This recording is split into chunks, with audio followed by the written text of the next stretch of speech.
first of all, what is your reaction to what happened on October the 7th?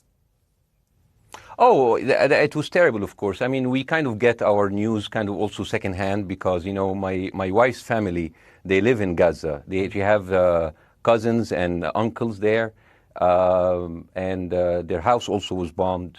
We haven't been able to communicate with them for the past 3 days. Communication are lost.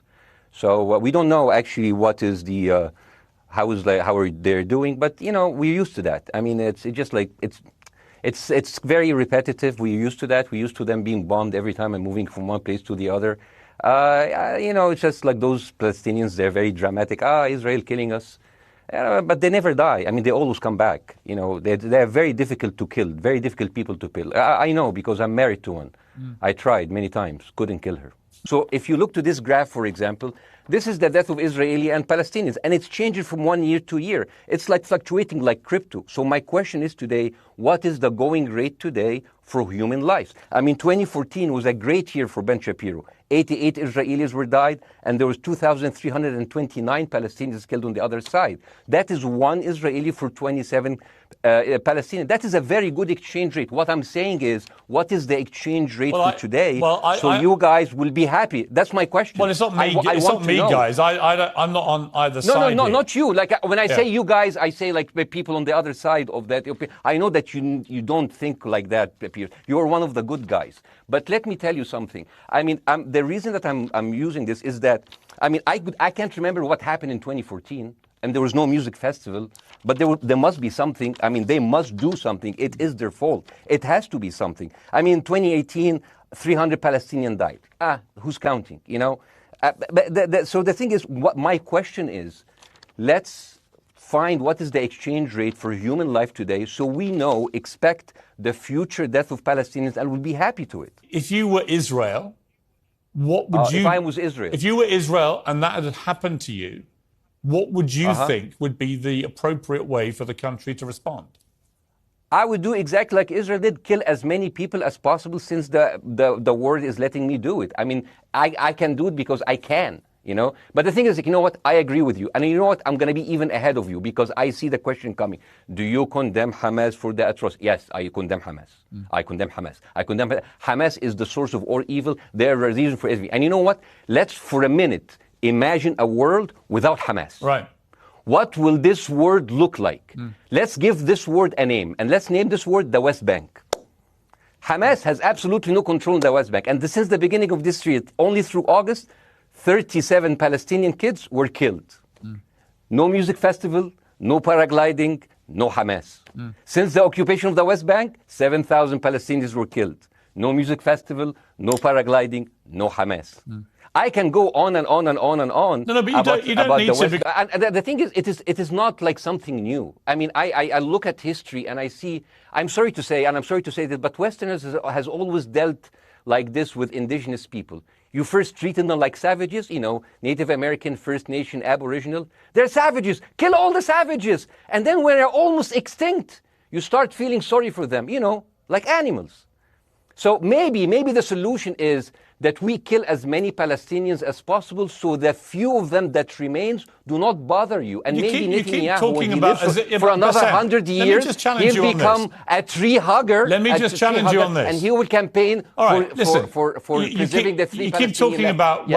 I want to understand, what is the logic of Israel carpet bombing Gaza? I mean, if there's a logic, if this will make Israel safe, I want to hear the logic. So if they continue bombing, what are they hoping to achieve? Well, I think we know what their stated aim is. Their stated aim is to eradicate and wipe out Hamas. They believe Hamas are living predominantly in northern Gaza. They also are aware they're living amongst civilians. So it's an incredibly difficult thing. As I said in my monologue, you know, it is very, very difficult to see how they do this without massive collateral damage. So if I can understand this correctly, basically Israel is doing this to pressure the Palestinian community in Gaza to turn against Hamas. Is that right? I'm sure that's part of it, yes. That's part of it. So this is exactly what terrorist organizations do, because terrorist organizations will have no chance beating a whole nation in battle. So they terrorize and they kill the civilians in order to spread fear and terror so they can turn against their government to change their policy or to resign. You have just compared Israel with ISIS. No, I haven't. I don't see any comparison between It's going to be the headlines tomorrow. Piers Morgan, Israel is ISIS. Only amongst people. You know what? I'm going to do something that nobody done on your television. You know what I'm going to do on your episode? I'm going to pretend that I'm an Israeli citizen. I'm going to put myself in the place of an Israeli settler in the kibbutz. And I want to speak to my Prime Minister, Benjamin Netanyahu. Mr. Benjamin Netanyahu, I have voted for you because you have promised us peace and prosperity and security. On the 7th of October, those son of bitches Hamas, they went into the fence that is regularly heavily guarded. Usually if there's like a dove that comes close to it, it will be shot.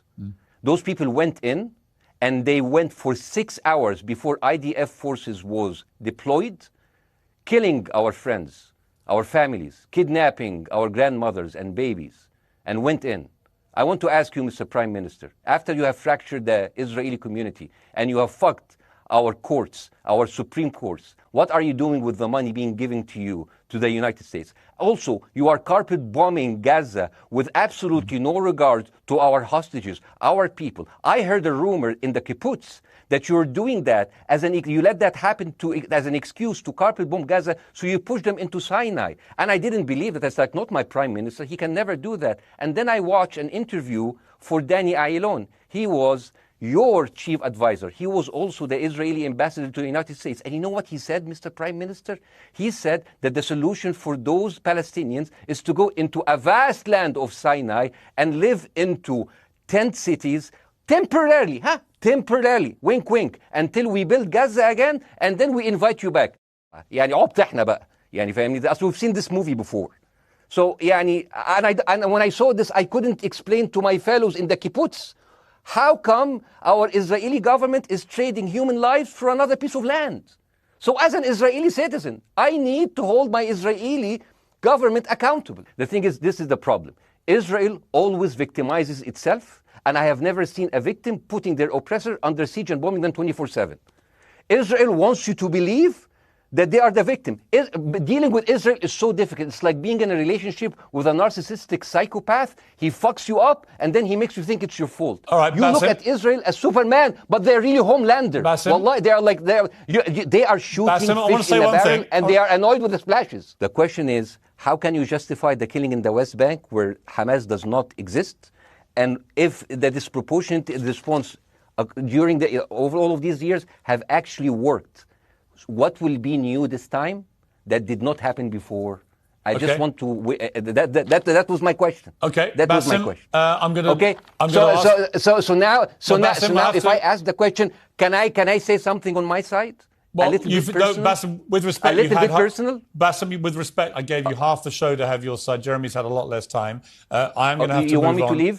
Bاسm, or do you want me to stay? I'm going to have to let you go because we've been on there with you for 40 minutes. Okay. Now, Bye right? bye. But listen, bye.